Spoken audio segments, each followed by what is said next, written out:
Evening, everyone.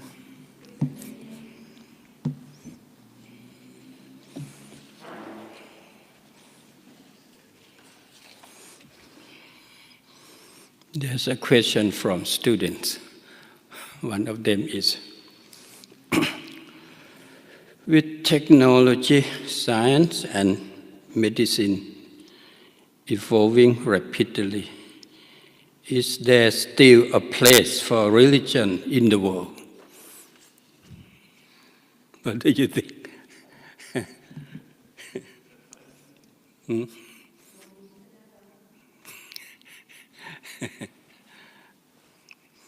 This is a question of students. What school? Go to school. So as adults, we need to give a agreeable or reasonable answer to them. As far as I know, a number of the people who, who don't believe in religion at all, increasing rapidly. Now more than 30% or 50%, I'm not quite sure. That means the influence of religion to the young generation decrease rapidly. That means the teaching in each religion cannot meet their need, cannot answer the question. So if your children ask you, why do you practice meditation? Why meditate every day? For what reason? Can you give that clear answer? Can you demonstrate? This book can help you. Why meditate? The author is Matthew Rickett, a Buddhist monk who had a promising career in cellular genetics before leaving France to study Buddhism in Himalayan for more than 37 years. He is a best-selling author, translator, and photographer, an active participant in current scientific research on the effect of meditation on the brain. A good book. Why meditate? I would like to read some words for inspiration. We do not have much time or energy left over to consider the basic cause of our happiness or suffering. Many of us continue to feel let down and frustrated by our contemporary lifestyle. The aim of meditation is to transform the mind. So you need to examine yourself closely. Can you attain this significant progress in meditation practice? In this book, he said that it is possible to make significant progress in developing quality such as attention, emotional balance, altruism, and inner peace. And also it demonstrates the benefit of meditating for 20 minutes a day, just for a period of 6 or 8 weeks. These benefits include a decrease in anxiety, vulnerability to pain, tendency towards depression and anger, as well as strengthening the power of attention, boosting the immune system, increasing one's general well-being. In simple words, through meditation practice every day, just 20 minutes a day, it can make you happier and happier. If you feel happiness being increasing day by day, that's the clear evidence of the great benefit of applying religious teaching to your daily life. So you can demonstrate, you can be a good role model for your children, for the young generation. This is the clear evidence, the important role of religion for the modern world. Because as you know, technology and scientific knowledge cannot help modern world to solve the problem. Why the number of the people in mental disorder, stress, what else? Depression, even suicide, increase every day. But scientific knowledge or technology cannot help people to solve their problem. So I think you, all of you, who come to study Buddhist way of life, can show a clear evidence of the spirituality, I would like to say, spiritual knowledge.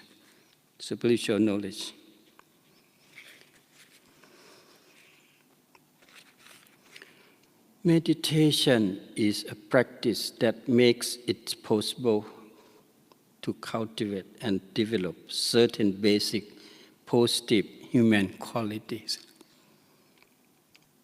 Cultivate and develop certain basic positive human quality in the same way as other forms of training make it possible to play a musical instrument or acquire any other skill.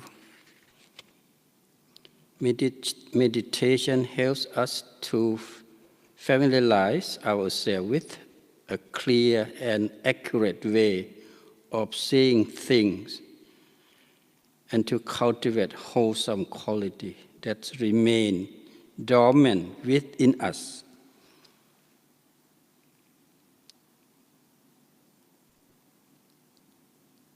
Wholesome quality that remain dormant within us, unless we make an effort to draw them out. As I normally mention, that all human beings possess a Buddha nature, a seed of enlightenment that lies dormant deep in our mind. Through meditation practice, we can water it, fertilize it to grow bit by bit. And eventually, full enlightenment can come to reality. Developing our own positive inner quality is the best way to help others. So if you want to help others, meditation practice that can help you to develop your positive inner quality. It's the best way to keep you ready to help others. That's why happy people, only happy people can help others. The people in trouble, in pain, in suffering, cannot help others because even they themselves cannot help themselves. How can they help others? So, please enjoy practicing meditation every day. Okay. Now let's try to enjoy meditation practice first.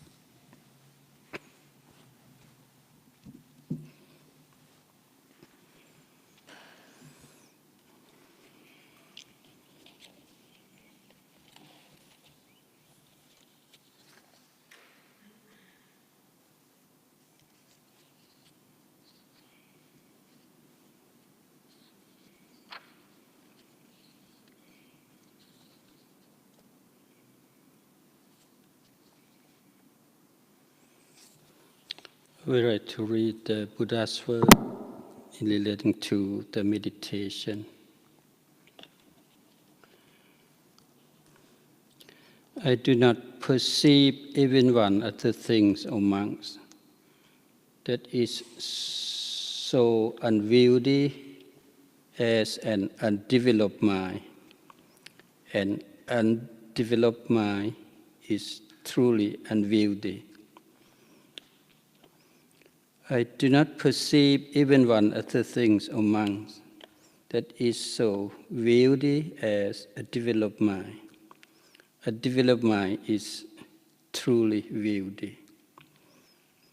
I do not perceive even one of the things among that leads to such great harm as undeveloped mind. An undeveloped mind leads to great harm. I do not perceive even one of the things amongst that leads to such great benefit as a developed mind. A developed mind leads to great benefit. The great benefit is true happiness. So let's adjust your body and sit in the most comfortable position.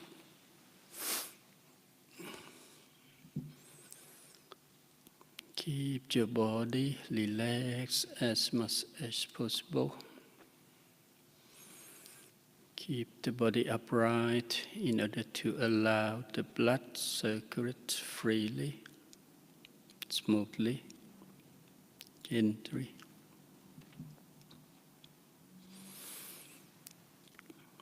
To relax the body, the simple technique is to take a deep breath in and out with full awareness. While you are breathing in, be aware of it and imagine that some sort of pure energy from the universe is being taken into the body to invigorate every single cell. So that makes you feel fresh, active, alert, energetic. While you are breathing out, be aware of it and imagine that some sort of impurities such as worry, anxiety, depression are being taken away, so your mind, body left clean and clear. Doing like this for a few minutes.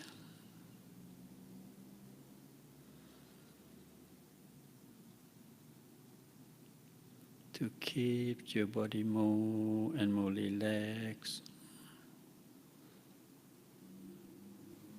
cleaner, lighter. Imagine that inside the body is as open as the empty sky or open space. There were no internal organs or heart, kidney, lung, intestine, or any other organs.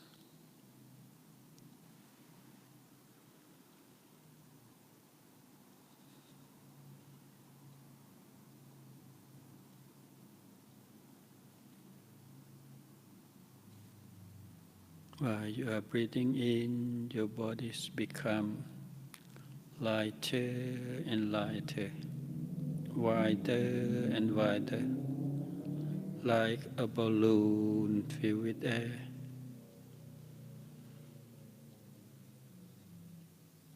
So it's become less and less in weight.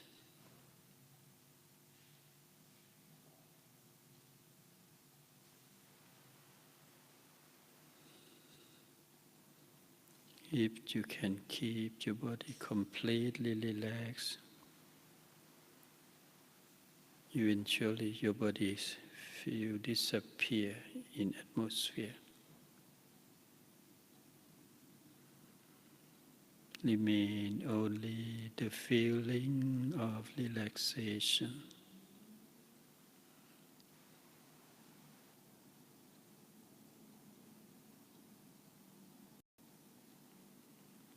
Once the body is completely relaxed, then learn to free your mind from any concern, from any worry, by imagining that you are sitting alone to spend your holiday in some beautiful settings, like a beautiful park, a beautiful beach. Imagine that you are sitting there alone to enjoy your free life. There is no job, family, responsibility. There's nothing to concern with. There's no job, no business to worry about. That is precious moment to enjoy your life, to appreciate yourself, to experience true happiness, the happiness from the peace, the happiness from solitude, happiness from the beauty of nature.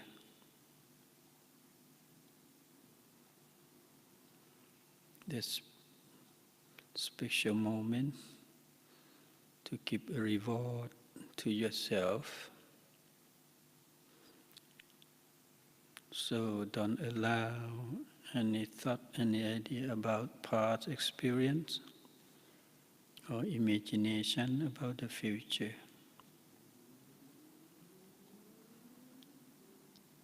Train yourself to live fully with the present moment. That is the real life. So do your best to enjoy the beauty of nature, to experience the inner peace of your mind. Letting go everything, letting go everyone. Just look inside your mind to understand yourself, to ask yourself what you really want to get out of this life. What's the ultimate goal you want to achieve in this present life? What is the priority of your task?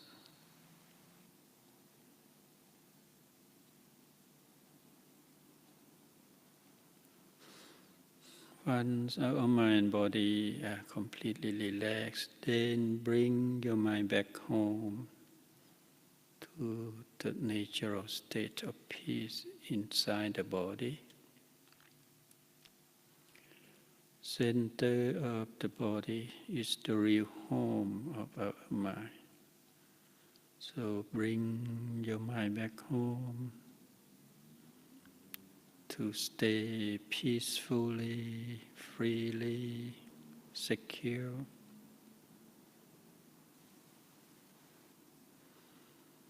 Center of the body is a center of life energy. And it also the gateway leading to the enlightenment, the great wisdom. So still your mind there, peacefully, mindfully.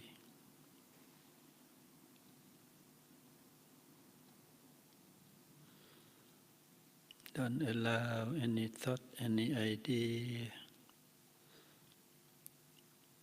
about the past or the future come to disturb your mind. Maintain only full awareness with this present moment.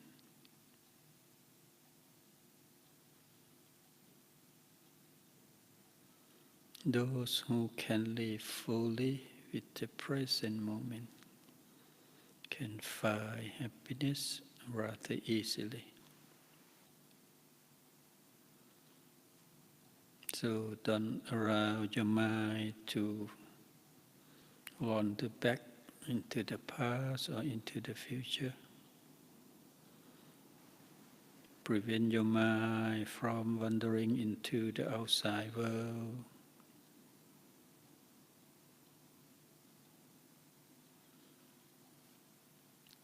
To prevent your mind from wandering into the outside world, to recite the mantra can help you. So keep reciting Samma Arahang, Samma Arahang, Samma Arahang. Keep your awareness with each syllable. Samma Arahang, 5 syllables. Keep full awareness continuously with the mantra. Samma Arahang, Samma Arahang, Samma Arahang.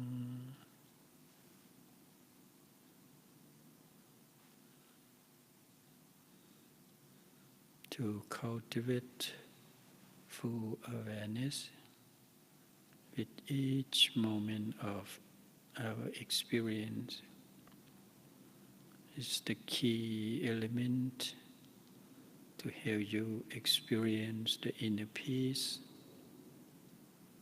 that is the real source of true happiness. So your immediate task is to maintain full awareness with each moment. Train your mind to be a good observer. Keep clear comprehension with each moment of your experience.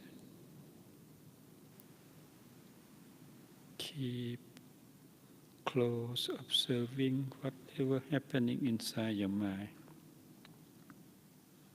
And then be aware of it and then let it go. Don't allow the feeling of like or dislike to arise in your mind. Because the feeling of lies lead to attraction, and the feeling of dislike leads to aversion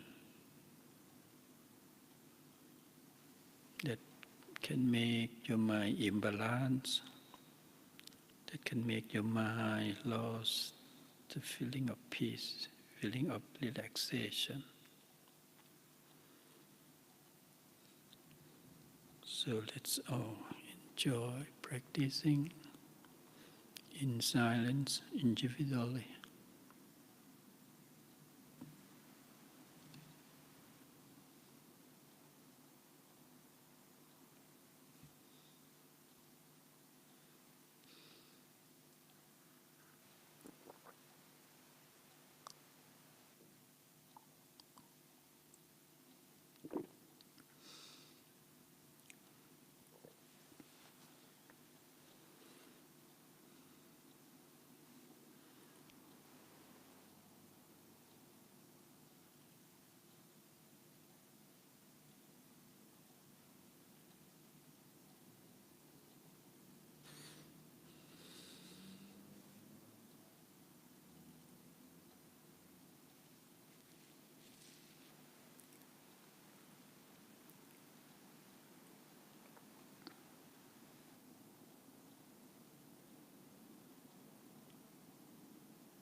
We're gonna to the end of the session. Let's practice loving kindness meditation by spread your good heart, your peaceful mind to your beloved one. But we need to start with yourself first.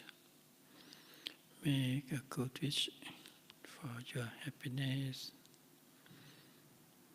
prosperity, fulfillment in your life, in your job, and you experience the inner peace through meditation practice. Then spread your good heart to your parents, your brother, your sisters, your children, your close friends, your relatives. May they all be happy, healthy, free from any harm, from any danger, from any misfortune. May they all live in peace, in harmony, in the family, in the community, in the troubled world. Then spread your good heart wider and wider in all directions to cover the whole UK, the whole Europe, America, Asia, Australia, every corner of the whole world. Make a good wish, a good view for all fellow human beings, for all living creatures. May they all love each other, care each other, share each other, respect each other, understand each other, and forgive each other. May all the world populations join together, work together to make our world a better place to live in for our generation and the next generation to come.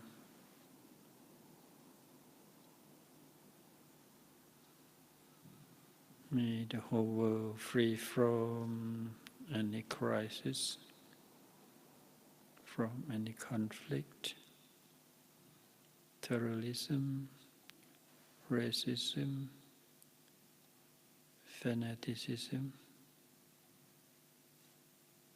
May the feeling of brotherhood, sisterhood, kinship permeate the whole world.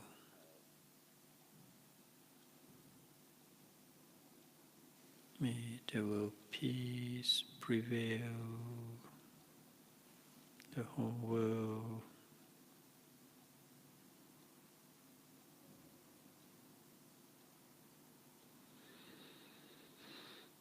Then take a deep breath in and out, slowly, gently,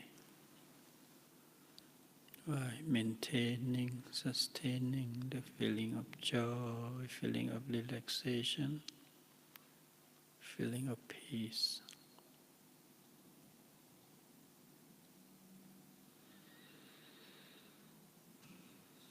Then slowly open your eyes.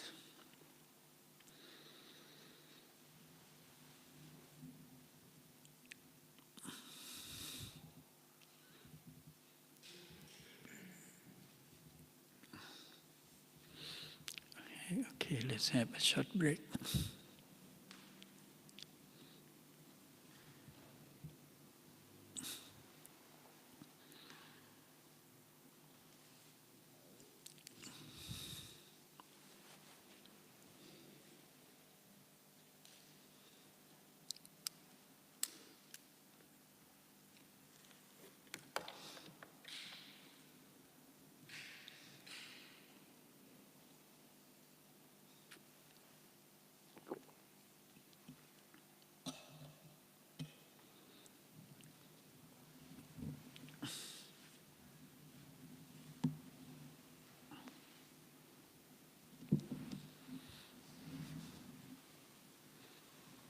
Okay, let's have a cup of coffee.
One important question of the young generation.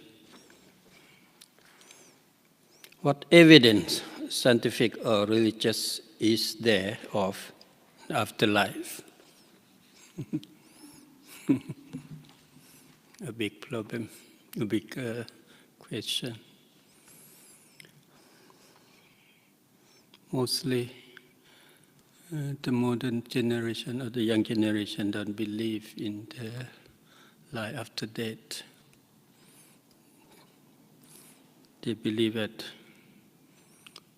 one life, only one life, we have only one life. So when death comes, nothing left. That's why they ignore the moral value. They don't have moral shame, the dread of negative consequence of a negative action. They don't pay attention to meditate because life is the end of everything. So if you want to encourage them to cultivate wholesome state of mind, we need to explain, to give the reason. So the law of karma, law of cause and effect, must accompany with the cycle of rebirth in Buddhism.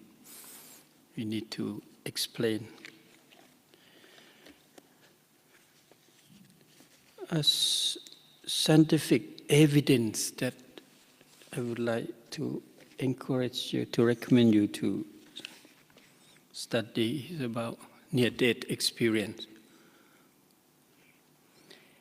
And there's one wonderful book named Only Love is Real, written by Dr. Brian Wells. He is an American psychiatrist. He discovered the technique called past life regression. At the beginning, he believed in the theory of Sigmund Freud, psychoanalysis. According to Sigmund Freud's theory, he mentioned that the experience as the childhood play much more important role to the way of life as in adulthood. But from his therapy, he discovered by accident one client named Elizabeth come to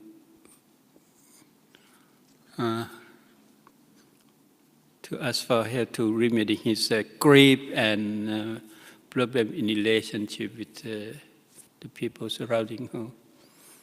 And then one guy named Pedro. When they explain what they experience,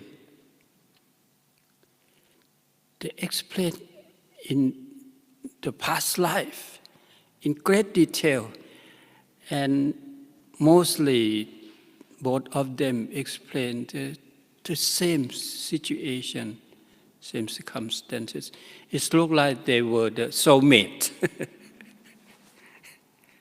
And finally, it proved that they really are the soulmate from many lifetimes. So this book called Only Love is Real. If possible, you should find out this book to read from the real life of two soulmates. The author is Brian H. Weiss. It's the best-seller book in America for 5 years, continuously. This is a clear evidence of the teaching about the cycle of rebirth in Buddhism. And all other evidence that can support this concept is all of us have our own particular capabilities, our own particular inclination, and this inclination, our own attitude, our own value. For example, why do you are interested in a particular field of knowledge? Some have intense interest in music, some in sports, some in scientific research, or some hobbies. What's the reason? Can you explain? And most important one is that infant prodigy, infant genius. How can you explain? Just in video, the girl at about 4 or 5 years old can speak, can understand 6 languages without learning from the teacher in school. Can speak English, Russian, Arabic, Chinese, Japanese, Korean. How possible? Just about at 5 or 6. If you have, any one of you have seen the video of this genius. This is in Buddhist scripture. There are a lot of first-hand knowledge or realization of the noble truths. Just at 7, he can attain the highest level of enlightenment, the perfect one, or arahata. Just listen to the teaching of Lord Buddha at the first time, and immediately he had attained the highest level of, and then he become a novice monk at 7. Like this, many holy disciples like this. And one clear evidence about, have you ever heard the word déjà vu? Déjà vu means already seen. We have the feeling that, oh, I used to live here.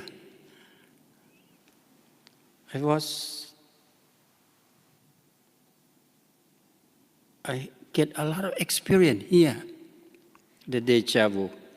For example, we meet a person for the first time, and yet very soon we feel that we have known that person for all our lives.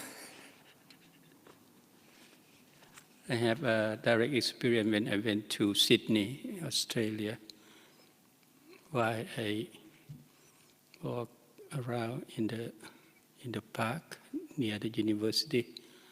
I feel, I get familiar with it.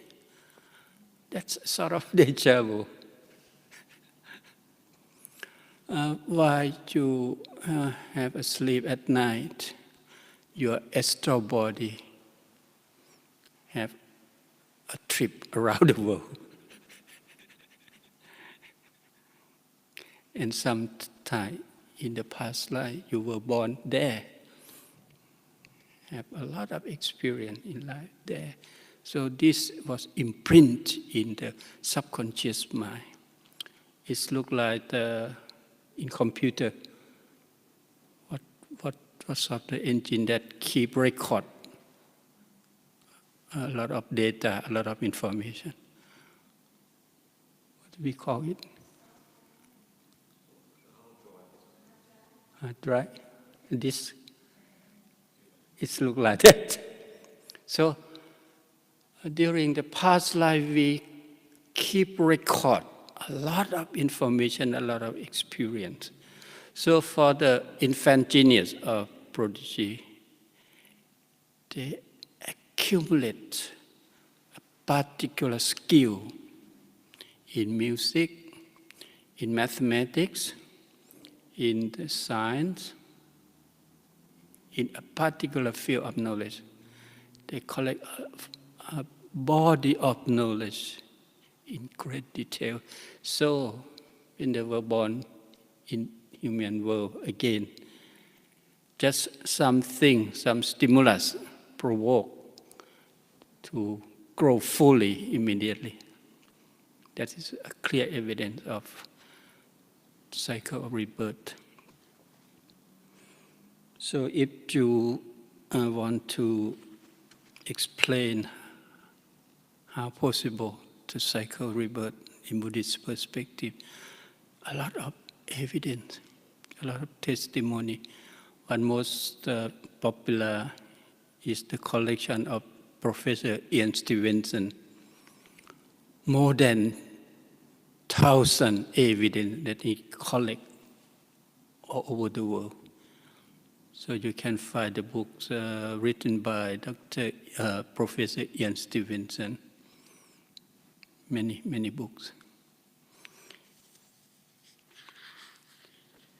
So if you understand the law of karma and the cycle of rebirth clearly, fully, you can understand the concept of samsara, the ocean of pain and suffering. And then if you want, to free from this vicious circle, you need to study and understand the Four Noble Truths. Lord Buddha said that, monks, it is true not realizing and not understanding the Four Noble Truths that both you and I have wandered long and aimlessly through this route of rebirth. So Four Noble Truths is the core teaching of Buddhism. It looks like in Bible, Sermon on the Mountain.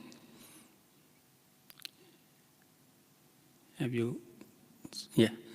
Sermon on the Mountain of Jesus Christ, it looks like. So the rest of the time this year, I encourage you to study the first sermon called Dhammakaya Sutta.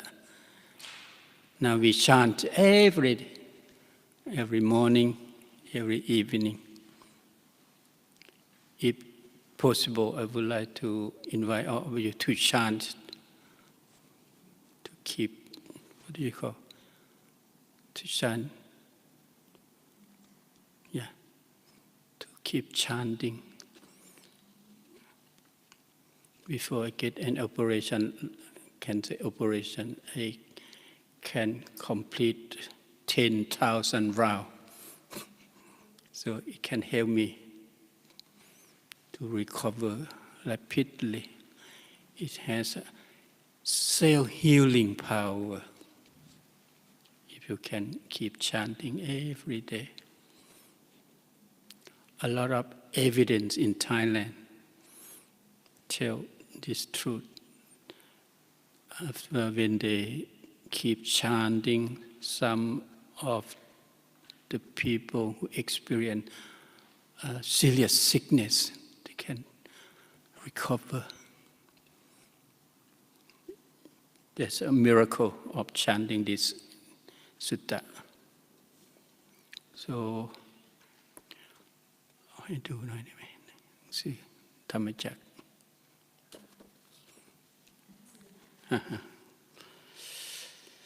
The main concept in this discourse, the first sermon of Buddha, is about the Four Noble Truths. The Four Noble Truths is compared with a footprint of the elephant.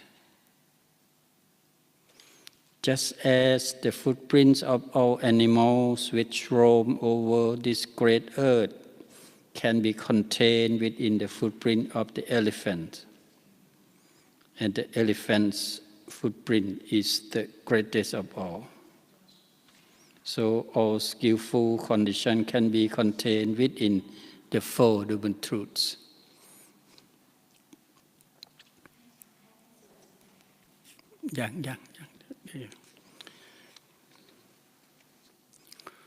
So maybe next week or the week after next week we will chant. I will say in Pali words, Evam me sutang ekang samayang bhagava, like this with you. If you can remember by heart, oh, very wonderful. And that there are some Westerners who can chant by heart while driving a car.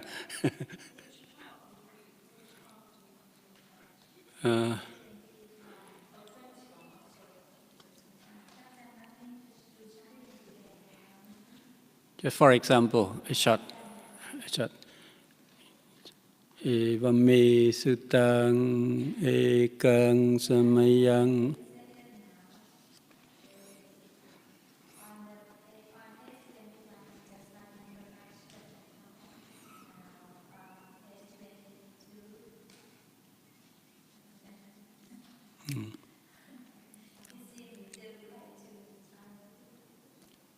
You want to try just a bit? Yeah, it's a Pali words. Evam me sutang ekang samayang bhagava paranasiyang viharati isipatane mikataye tatrako bhagava pancavakiye bhikkhu amantesi. 22.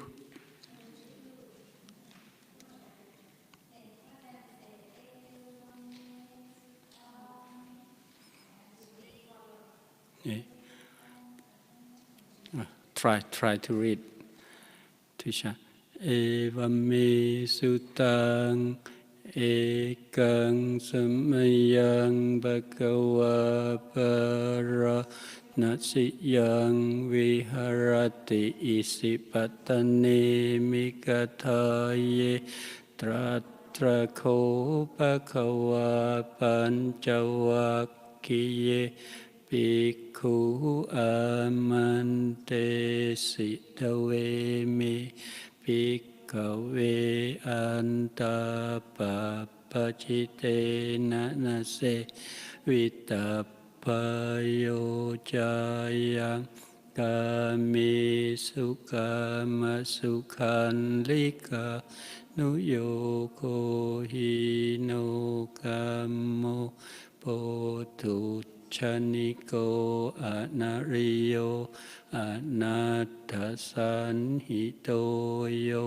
jayang attakilamata nuyoko dukkho anariyo anattasan hito etete bhikkave upo ante anupakamam jima patipata tathakatena apisambuddha jakukarani nakarani upasamaya apinyaya sam odaya Anaya sangvatati, like this. If you can remember by heart, it's very useful.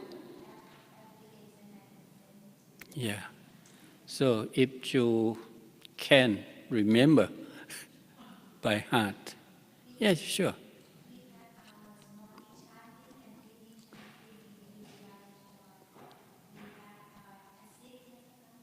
At 6.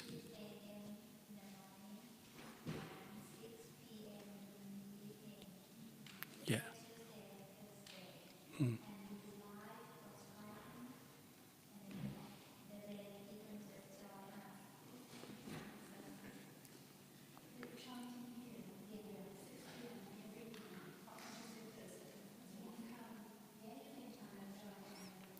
If anyone of you want to join, yeah.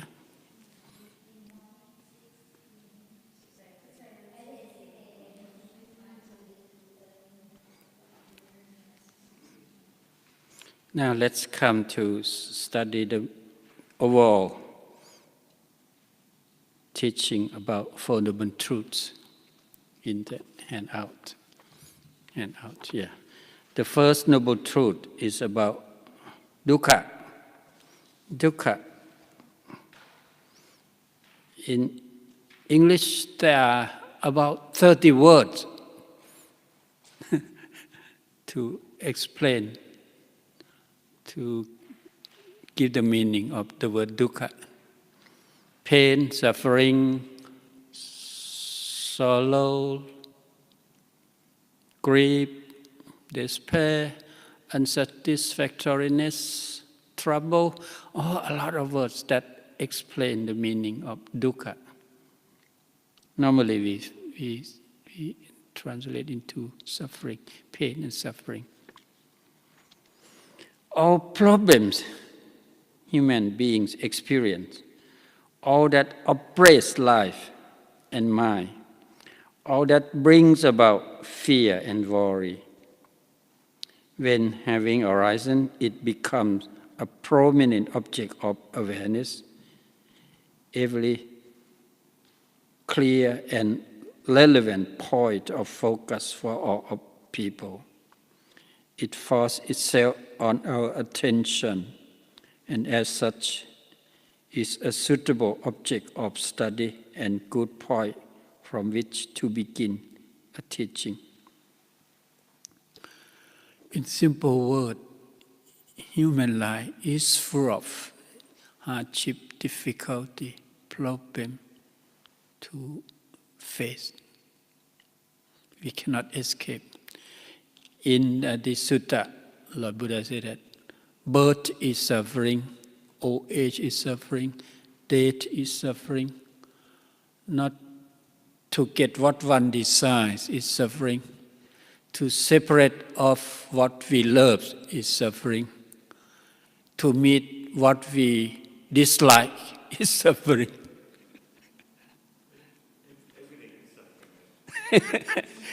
For all of us. So, literally meaning, what is hard to endure? Dukkha. We get up in the morning, what we have to sow or to, what do you call? We feel hungry. Yeah, it's suffering. If you don't have food to eat. When you eat, you want to discreet. It's suffering. A heavy rain in the morning, you have to go out to work. It's suffering. Traffic jam, because you feel uncomfortable. That is suffering. So all sort of activity in human life that need effort to solve a sort of suffering in Buddhist concept. But the Buddha gave the teaching of suffering in order to provoke people into thinking about that we normally avoid thinking about. Suffering is a problem that can be dealt with and put an end to By overcoming suffering and developing the ability to solve the problem, life becomes secure and untroubled, resulting in true happiness. To know suffering, we must work with it, study it, observe it, understand its nature. To know just what suffering is. In general, people tend to avoid suffering and run away from problem. As a result, they are vaguely aware of a problem and cannot solve it perfectly. So why the Buddha put at priority of the situation in life? That's because he wanted to provoke us, to awaken us, to accept it, to recognize it, in order to understand it clearly. And that leads to the second one, the noble truth of the cause of suffering. If you want to solve the problem in your life, you need to understand where it comes from. So, samudaya means the origin or the cause of suffering. It is the condition which creates the problem. These refer to all defilements relating to self-preservation, such as fear, envy, hate, suspicion. The root cause is three kinds of craving. Root in ignorance, craving for social experience, kama tanha. Craving in Pali we call tanha, selfish desire. Craving for eternal life, bhava tanha, and craving for self-annihilation, vibhava tanha. As long as our mind are still overrun by defilements and blind, confused, and biased by them, we will be unable to truly solve the problem of suffering, either externally or internally. For the most part, when confronting with suffering, craving forces us into habitual action that intensifies suffering, or force us to seek an outlet for it in other people and society. That means we normally point out to others external condition, not look inside our mind. But in Buddhist perspective, the root cause of suffering is in our mind, our heart. The condition of your mind or the quality of your mind is the main cause of suffering. Thus, social problems we are facing today are largely a result of the incessant action of craving supported by ignorance. In simple words, unwholesome state of your mind is the root cause, is the real source of suffering, of pain. So whenever there is some sort of problem, difficulty or hardship in your life, the first thing that you need to do is look inward your mind. Look inward to your mind. Don't try to find out the external condition, the external factor. You need to look into your mind.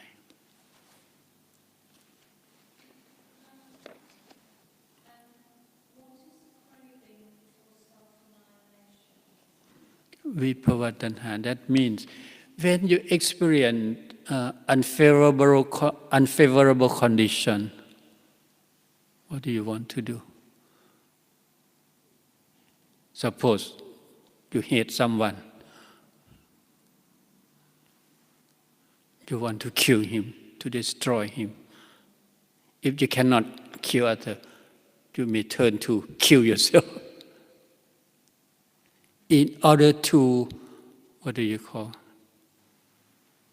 disappear from this unfavorable condition, that is self-annihilation. It looks like you run away from the problem.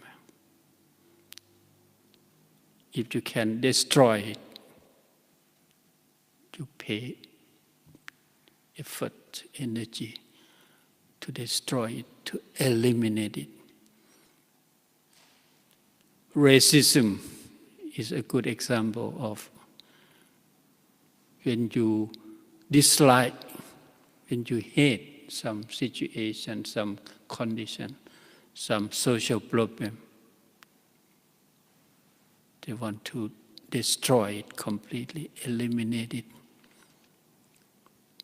Otherwise, for some people, make suicide in order to, the feeling of a negative emotion. Destroy yourself, self-annihilation. And they believe that there's nothing after death. That they think that's the perfect solution. Destroy themselves or destroy others. So from Buddhist perspective, the condition of the mind is the main cause. The first two noble truths can be compared with the process of clinical or medical treatment. The first is identification of the sickness. Identify it, what it looks like, in what degree of intensity of the sickness. For example, cancer, what degree? First stage, second stage, final stage, or something that can identify. So when you face any kind of problem, you need to identify in what level of intensity. And then you need to find out what is the cause. So the first stage, identification of the sickness. The second one, diagnosis, its origin, diagnose. The third noble truth is about the noble truth of the cessation of suffering, nirodha. The third one can use a simple word, happiness. When suffering comes to an end, what happened? Happiness, yeah. The third one is happiness. It is the state of freedom from the problem. When craving and ignorance is completely eliminated, wisdom becomes the director of behavior, allowing us to interact with the world and life with an awareness, enabling the mind to see all things as they really are, according to the cause and conditions. When the mind is no longer obsessed with self-interest, it is no longer necessary to spend time searching for things to consume or to protect the interest and prestige of the self. Thus, wisdom is supported by compassion, causing us to live our lives for the benefit of others. Internally, there is freedom, happiness, and clarity, the perfection of personal development. Externally, there is action for the benefit of all beings. These are the characteristics of one who attained the highest level of cessation. In Buddhism, we call Nibbana, the ultimate goal.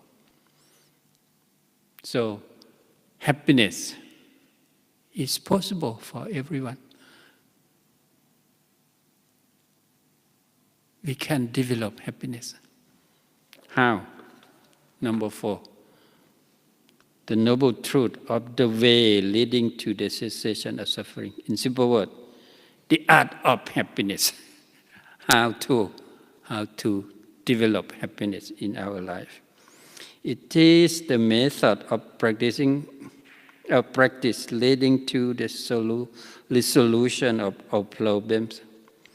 When having learned and recognized the problem, the cause of the problem, and the state of freedom of problem, it is time to get down the actual practice by following the Noble Eightfold Path. What are they? Noble Eightfold Path. Samma Ditti, right understanding. Samma Sankappa, right thought. Samma Vaca, right speech. Samma Kammanta, right action. Samma Ashiva, right livelihood. Samma Vayama, right effort. Samma Sati, right mindfulness. And Samma Samadhi, right concentration.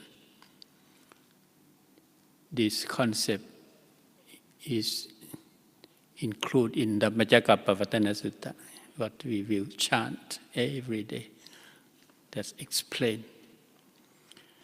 The development of the path begins with and is supported by 2 factors, external factors called the sound from outside, Parato Kosa, or Kalyana Mitta. So to follow this Noble Eightfold Path, at the beginning you need good spiritual friend to guide you, to lead you. Because according to spiritual path to the enlightenment, in some extent it looks like climbing Everest mountain. You need some guide. It's rather impossible to practice by yourself. You need guide. And the second factor is internal factor, known as Yoniso Manasikara, careful consideration or clear thinking, clear comprehension. That means internal factor and external factor must work together, hand in hand. The 8 factors of the path can be classified into 3-fold training.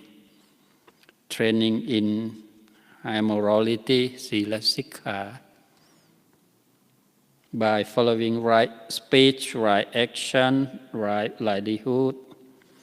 And the other one, training in higher mind development, Atichita Sikha, or Samadhi, with right effort, right mindfulness, right concentration.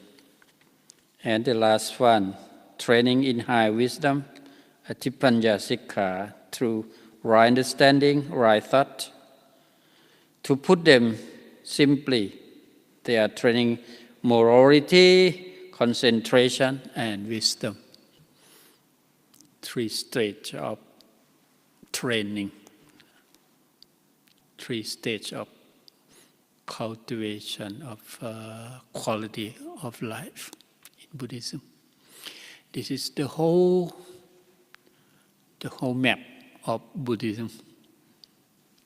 So it takes time to study in great detail.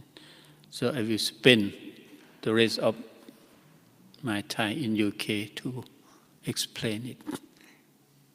And I think it can help you to apply it in your daily life. This is like a mind map, I think.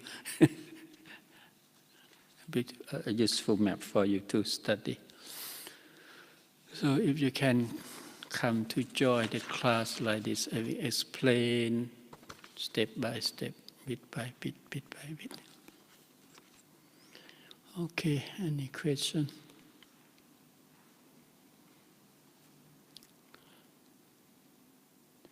The Four Noble Truths explain the law of conditionality. Suffering is conditioned by selfish desire, ignorance, or unwholesome state of mind. Suffering, pain and suffering conditioned by your own mind, your polluted mind, your confused mind, your biased mind, your defiled mind.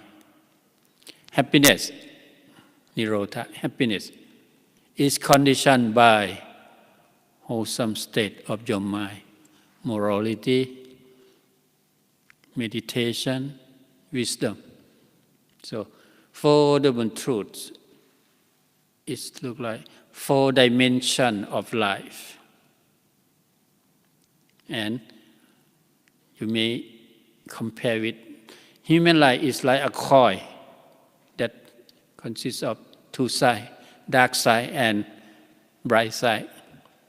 The first 2 Noble Truths is about the dark side of life. And the other 2 is the bright side of life. We cannot select just one side. We have to accept both of them. However, you have freedom to make a choice. So the happy people are those who can reduce the dark side and develop the bright side. It depends your choice. You have free will to select. You have authority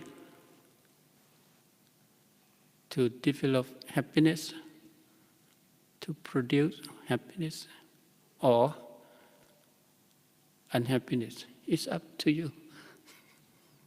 So this is the main concept of Four Noble Truths that explain in great detail in the sutta called Dhammakaya that I would like to invite all of you to chant every day. It's the way to revise the teaching of the Buddha. So if you want to practice chanting every day, we can distribute for free. Yeah, if you want to. Actually, there is explained translation in English. Yeah. So if you like to practice chanting every day with understanding the meaning, really helpful. Any question? Sorry, just the chanting bit, it's all of this, is it? Yeah. And the explanation is Yeah, but obviously when you were going through, it's literally, it's all of it. Yeah. It takes about not more than 20 minutes to finish. Yeah. You can start to remember bit by bit every day. It takes a bit of practice, I'm sure. Yeah. And it is the way of developing meditation. While you chant, you keep mindfulness with each word. Evam me sutang ekang samayang bhagava paranasiyang viharati isipatane mikataye tatrako bhagava panchavakkiye bhikkhu. You can keep full awareness with each word.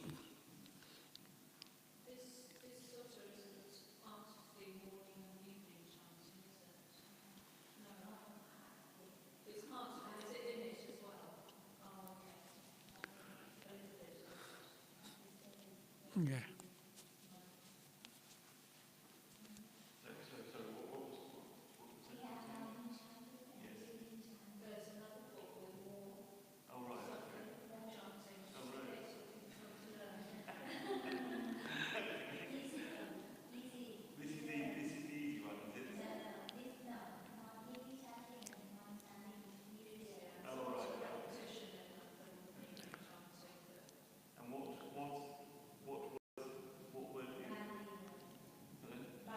Pali, ancient language in the Buddha's lifetime.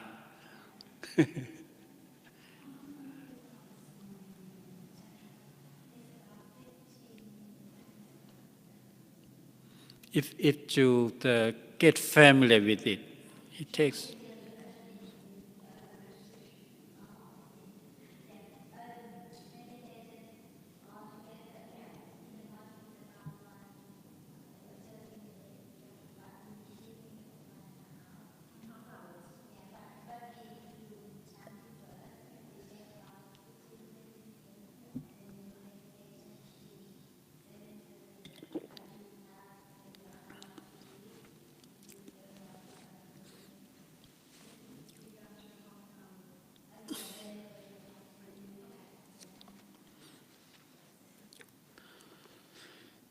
So we will learn about Four Noble Truths bit by bit, deeper and deeper. When you have a clear understanding, you can apply the main concept to your daily life rather easily.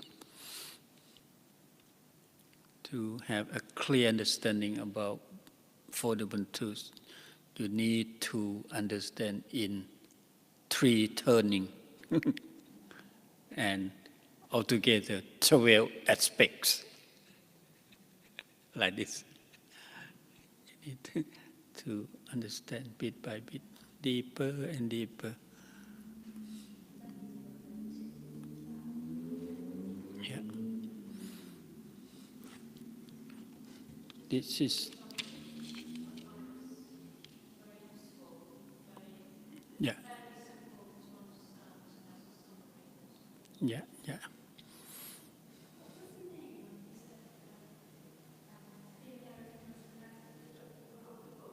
Oh, Brian's H. Wise. Brian,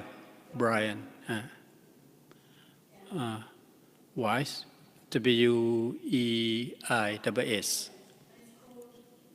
The book called Only Love is Real. Only Love is Real.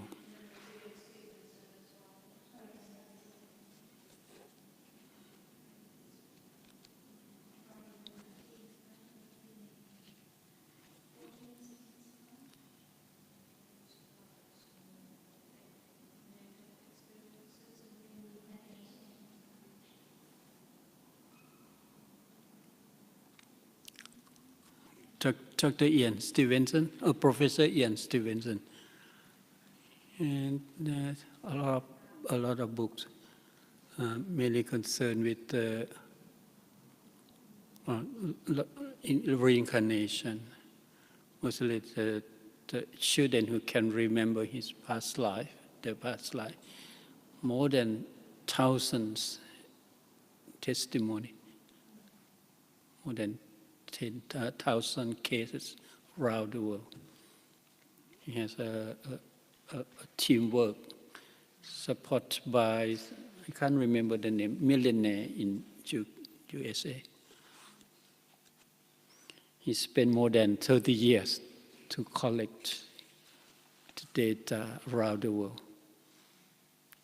In UK, in Germany, in Sri Lanka, in Thailand, in India, nearly every country. That is the evidence, clear evidence, to support the concept of cycle rebirth in Buddhism.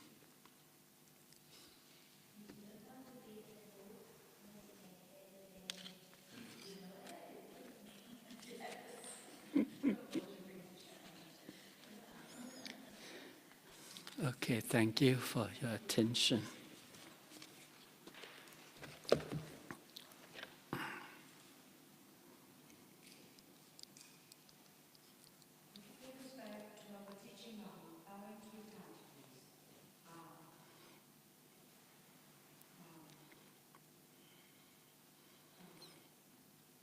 By the power of goodness you have done, may you all be happy, healthy, experience the inner peace.